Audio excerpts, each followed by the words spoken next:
Enem foi a porta de mudança na minha vida. Como seria a minha vida sem o Enem? Acredita nos seus sonhos, não importa de onde você veio, não importa para onde você queira ir, você é do tamanho do seu sonho. Enem muda a vida.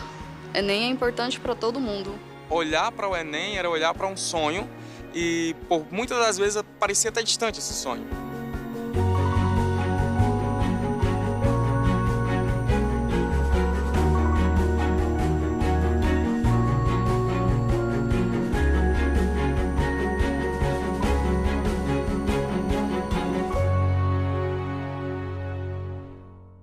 O Enem surge na década de 90, muito inspirado na primeira reunião de Jomtien, na Tailândia, de educação para todos. Para nós, educadores, que vimos acompanhando a história dessas ideias mais renovadoras, ocorridas principalmente na década de 80, este compromisso anunciava para o Brasil um salto de muita renovação nessa concepção de aprendizagem. E é na década de 90, principalmente com a gestão do presidente Fernando Henrique, então o ministro Paulo Renato era o nosso grande líder na ocasião, e ele estava muito impactado com a correria que os jovens faziam para prestar exames em vários vestibulares diferentes. Ele tinha morado os últimos anos, antes de assumir o ministério, nos Estados Unidos. Os filhos dele fizeram o SAT, que era um exame nacional independente de certificação de final de curso, né, diferentemente do baccalaureat na França, ou do Abitur na Alemanha, ou do certificado geral na Inglaterra, e que era um dos critérios de acesso ao ensino superior nas melhores universidades americanas. Ele realmente tinha uma visão do Brasil no mundo, o que é muito importante. E o Paulo tinha uma grande qualidade. Ele agregava. Ele era gentil como pessoa, entusiasmava e agregava. O SAEB estava se estruturando como a grande avaliação das escolas brasileiras da educação básica, e ele queria que trouxéssemos para o INEP, para o Ministério da Educação, a determinação daquilo que deveria ser avaliado. Então, naquela ocasião, eu fui encarregada de recrutar um grupo de pesquisadores ligados a diversas áreas do conhecimento, para que pudéssemos, então, fazer uma matriz de referência para o SAEB. E aí surge, então, essa noção inovadora, que mais tarde serviria ao Enem e ao Enseja, que é essa concepção de matriz de competências e habilidades. Vertentes do pensamento educacional e social estavam presentes nessa construção. E nós éramos diferentes, não era um grupo que todo mundo pensa igual.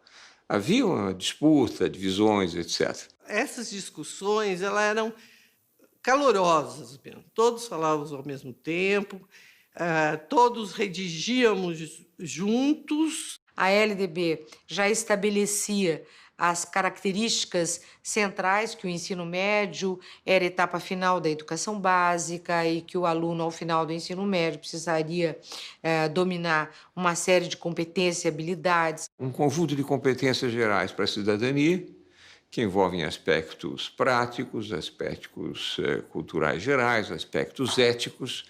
E essas competências, ou ditas competências, estavam associadas a 21 habilidades. Algumas delas podiam ter uma vocação um pouco mais disciplinar, seriam mais científicas, outras mais matemáticas, mas as habilidades tinham uma vocação para atuação em contexto. Na verdade, quando você determina uma habilidade, você está dizendo qual é a tarefa cognitiva que o aluno tem que realizar para você concluir que ele aprendeu. Nós queríamos, acima de tudo, uma prova que fosse interdisciplinar, uma prova moderna, e mais do que isso, né? Como se destinava a avaliar as estruturas dos jovens ao final da escolaridade básica, nós não queríamos mais fazer varredura de currículo. Então, esse grupo, muito bem qualificado, estava já quase que pronto para o Enem.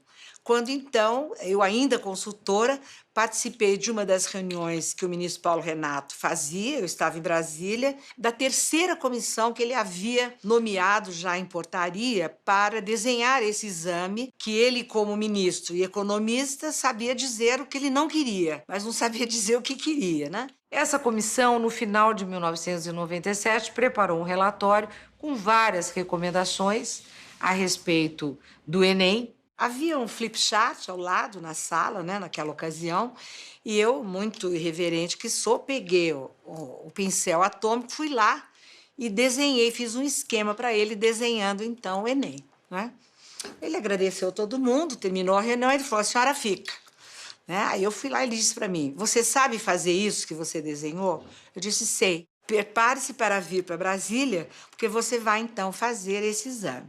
E aí, em 1998, nós fizemos o primeiro Enem, uma prova muito avançada do ponto de vista pedagógico, com 63 perguntas, que media habilidades e competências e que tinha uma redação. A redação do Enem, eu acho que ela traz também uma contribuição para a educação. Redigir é pensar, redigir é tomar posição. E, portanto, é uma intervenção em que o cidadão aparece atrás da frase, né? Nós estávamos em Brasília, já rediscutindo, a professora Marinês chegou para mim e falou, olha, eu queria tanto que a redação tivesse uma relação com as competências. E eu lembro até hoje que eu fui para o hotel, não dormi a noite inteira, né? E foram redigidas assim, competências de redação em equivalência com as competências gerais do Enem. Os critérios para a correção da redação são uma coisa muito delicada. Quer dizer, o cara compreendeu, ele trouxe argumentação de fato, ele se expressou corretamente. O ministro Paulo Renato ficou bastante preocupado e foi uma briga para garantir que a redação acontecesse. Imediatamente ele disse, não, redação não. Né? A sua formação de economista, altamente vinculada a um pensamento lógico, científico e matemático, ele dizia, não, tem que ser objetivo, tem que ser objetivo. A redação era muito importante naquele momento de abertura democrática. Aí eu pedi a ele que deixasse a gente fazer uma demonstração para ele do que seria a correção de uma redação com critérios objetivos, qual era a grande vantagem de termos, por exemplo, um depositório de todo o ideal da juventude acerca de um tema, etc. E tal. E ele concordou, né? E nós garantimos para ele que iríamos construir uma metodologia e critérios de correção que fossem iguais para todos. Nós tínhamos, assim, uma grande convicção de que o Enem era algo muito importante para a sociedade brasileira. As pessoas falam muito de mudança, inovação, mas na prática é dificílimo, porque as pessoas não querem inovação, de fato. Tem medo, porque o novo é desconhecido. Só é aplaudido, agora é aplaudido. Agora, 20 anos depois, aplauso, Paulo Renato foi grande. Mas na hora, tem que ter coragem. E só se avança com o trabalho. E eu acho que o trabalho do Paulo Renato foi um marco na educação brasileira. Nós vamos ter uma paulatina substituição do vestibular por outras formas de ingresso. E nós queremos fazer o exame de segundo grau como um possível critério de ingresso na universidade, dependendo da vontade da universidade e dependendo da vontade do aluno de se submeter a esse exame. No início de 98, estávamos prontos, então, para entregar essa prova para uma gráfica. E aí começaram também os nossos problemas. Nós não tínhamos tempo para fazer uma licitação e nós, então, convidamos as duas grandes empresas brasileiras para fazer um consórcio para poder aplicar o Enem. E aqui eu preciso fazer um registro de agradecimento do Brasil para essa grande figura que é o presidente da Fundação Cés Gran Rio. Eu me lembro de estar lá na sala dele, convidando-o para fazer isso, quando o presidente da Fundação Carlos Chagas liga para ele. O conselho que me davam era exatamente não se meta nisso, não, você está indo tão bem, sua instituição está perfeita, aí é melhor não entrar nisso. Mas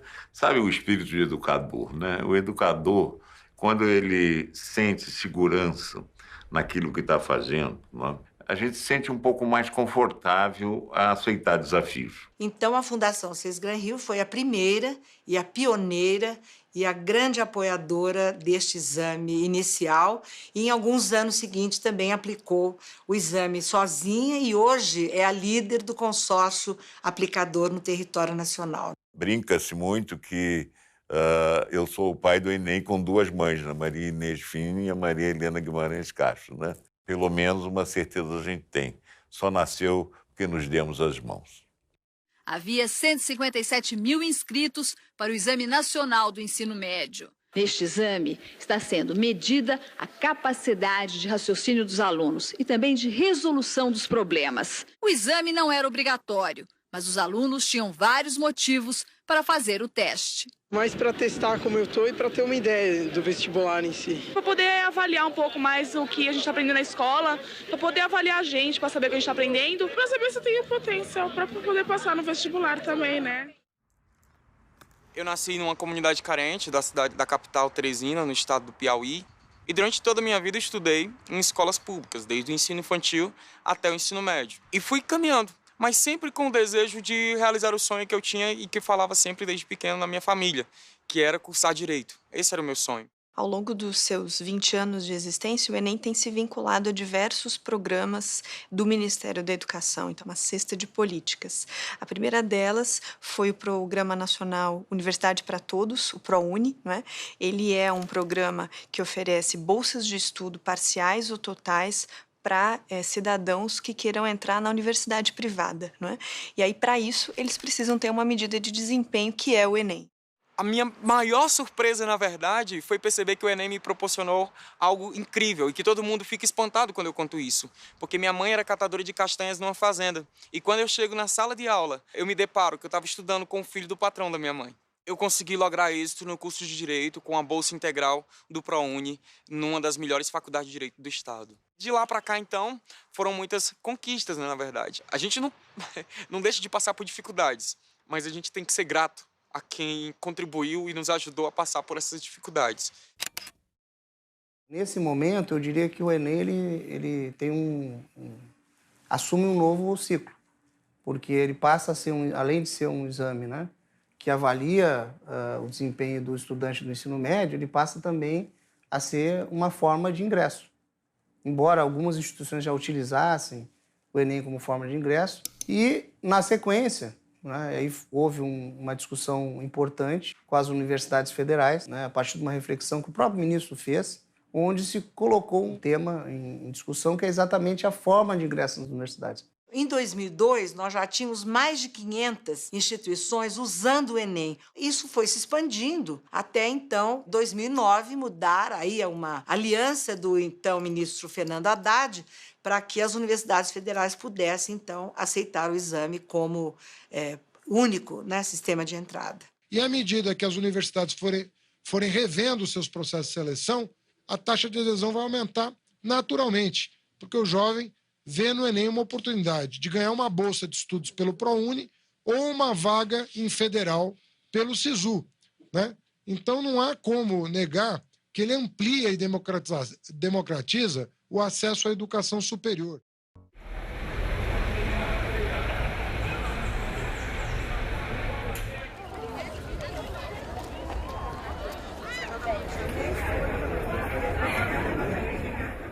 O Enem democratiza a entrada, o acesso ao ensino superior do Brasil. O exame muda em 2009 para poder se transformar no grande vestibular nacional. Antes dele, as universidades tinham seus vestibulares locais, né? E era muito difícil haver essa mobilidade de estudantes do Nordeste prestarem vestibular no Sul ou o contrário.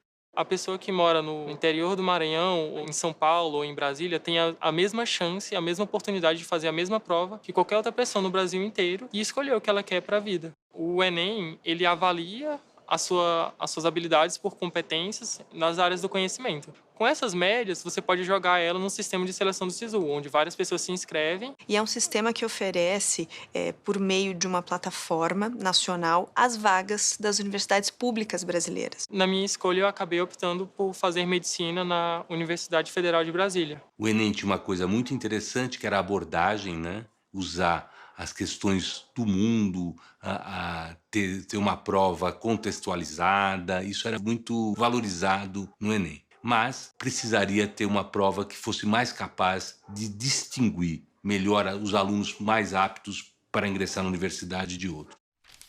O exame muda, então, a sua característica, né? Ele passa de uma prova única para 4 provas e mais uma redação. Nós tivemos que mudar a matriz da prova, ter que construir os itens novos, ter que testar os itens, pré-testar os itens, colocar na teoria da resposta o item. E a grande contribuição dessa teoria é que ela permite que você construa uma escala, uma régua, na qual os indivíduos, os respondentes, mas também as próprias questões dos itens, são posicionados todos nessa régua. Então, se eu monto uma prova que tem esses itens aqui e o indivíduo responde corretamente esses itens, esse indivíduo vai ganhar uma medida de proficiência nesse ponto. É a teoria de resposta ao item que me permite que os resultados do Enem desde 2009 sejam comparados entre si, que permita que, por exemplo, que pesquisadores consigam fazer uma análise de como está evoluindo o ensino médio no Brasil hoje. Foi um ano difícil, foi um ano em que as providências de aplicação do Enem estavam demandando um tempo demasiado. Pelo processo de licitação, a empresa vencedora da licitação recebia o cadastro de participantes e o produto final que a gente tinha que entregar para o INEP era o resultado do Enem. Em 2009, quando a prova passa para 2 dias, todo esse processo logístico ele dobra de tamanho. Foi talvez a decisão mais difícil da minha vida. Eu desisti por primeira vez, desde o primeiro Enem, desisti de fazê-lo. E foi feita uma licitação, um consórcio que nunca tinha feito o Enem ganhou. Então, a empresa que ganha contrata uma gráfica, há um vazamento de prova nessa gráfica. As investigações foram iniciadas. Eu amanheci 8 horas da manhã, o delegado da Polícia Federal dentro do INEP. E nós conseguimos identificar que na gráfica existia uma série de fragilidades que facilitavam, sim, o acesso a questões da prova por personagens que não deveriam ter esse acesso. A partir do roubo da prova de 2009, o INEP revisou todos os processos, constituiu uma equipe de servidores.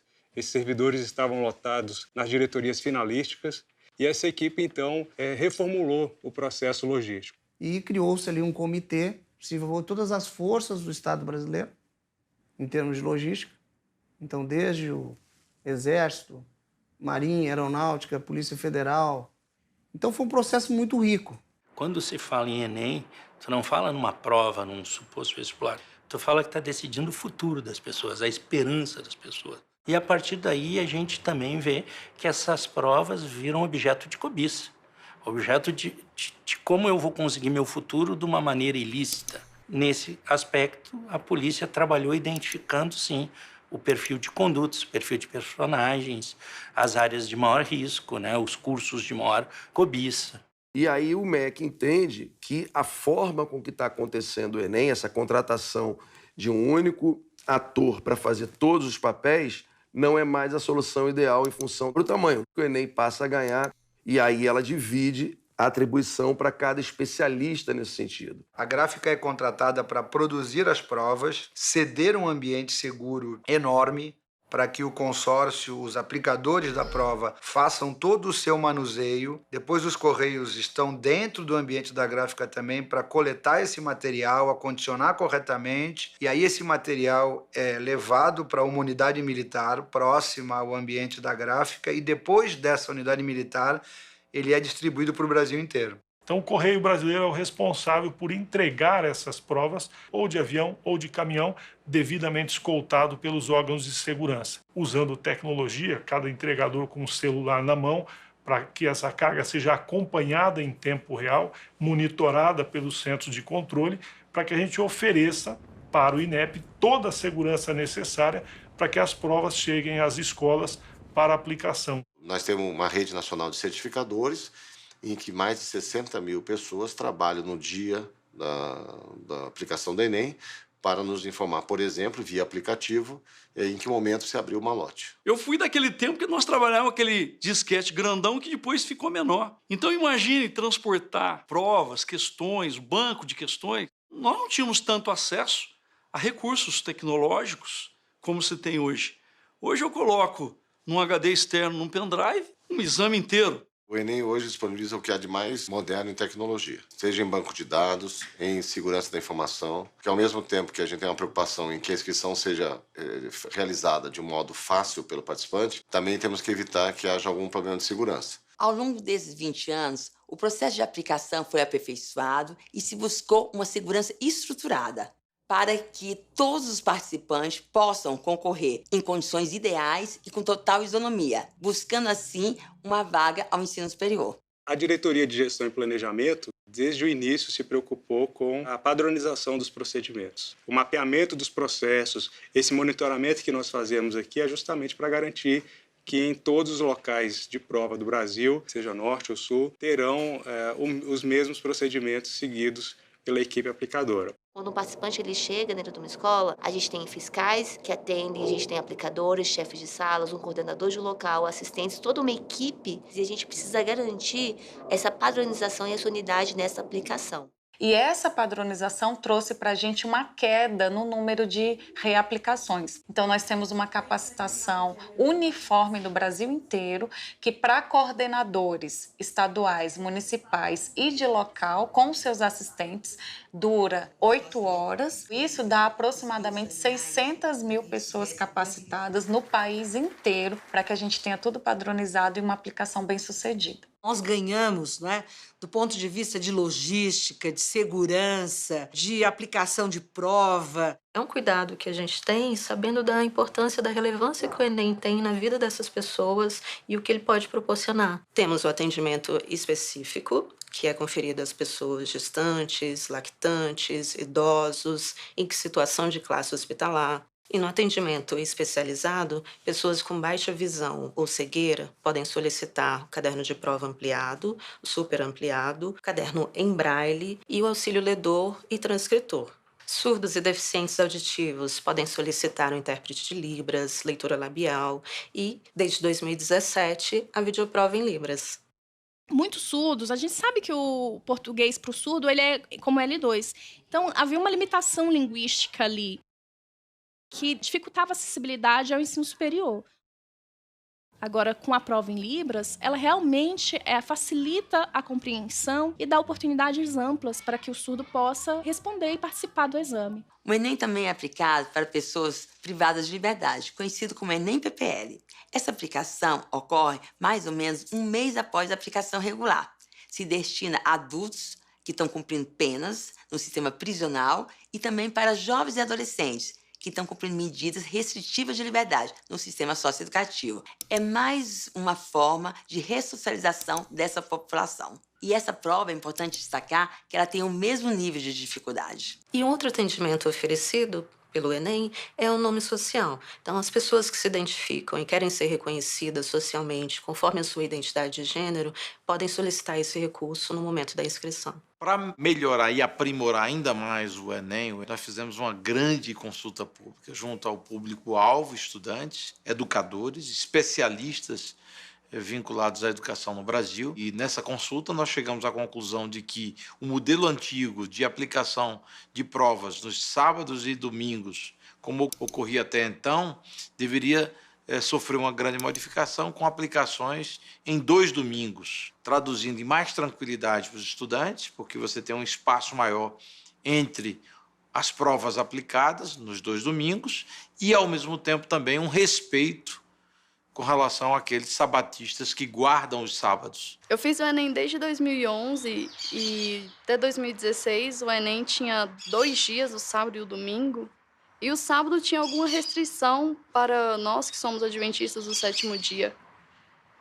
As provas começavam após o pôr do sol, mas, entretanto, o horário de entrada era o mesmo para todos. Era extremamente cansativo, mas para nós, o sábado é considerado um dia sagrado. Notamos que também somos importantes. Não somos totalmente excluídos e que alguém enxergou a nossa diferença ali.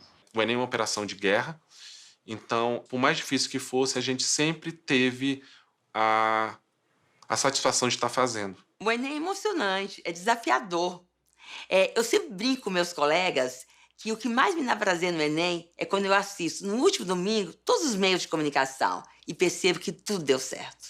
A minha vida toda foi dentro do INEP. Não me arrependo de ter passado as noites sem dormir, preocupado se o site está no ar, se um portal caiu. Os meus filhos foram criados assim. Pai, o INEP. É muito gratificante. A gente evoluiu tecnologicamente. Eu acho que eu evoluí como pessoa E estou há 20 anos nessa frente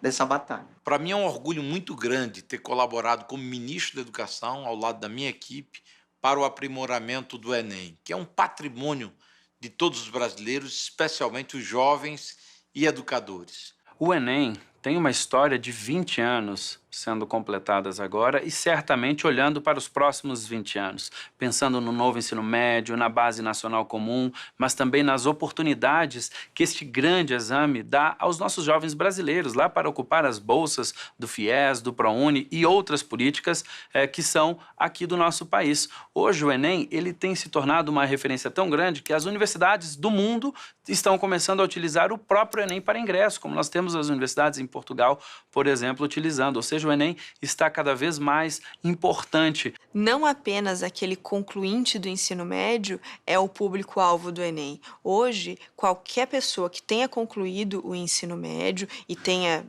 parado de estudar em algum momento e queira retornar, pode fazer o Enem para ingressar no ensino superior. Então, ele é um exame do tamanho do Brasil. Eu tenho um orgulho muito grande, muito grande de ver o que ele se transformou, não é? E o que ele poderá vir a ser ainda, principalmente para apoiar, né, a reforma do ensino médio, que é tão querida da escola brasileira, e principalmente a nossa nova Base Nacional Comum Curricular.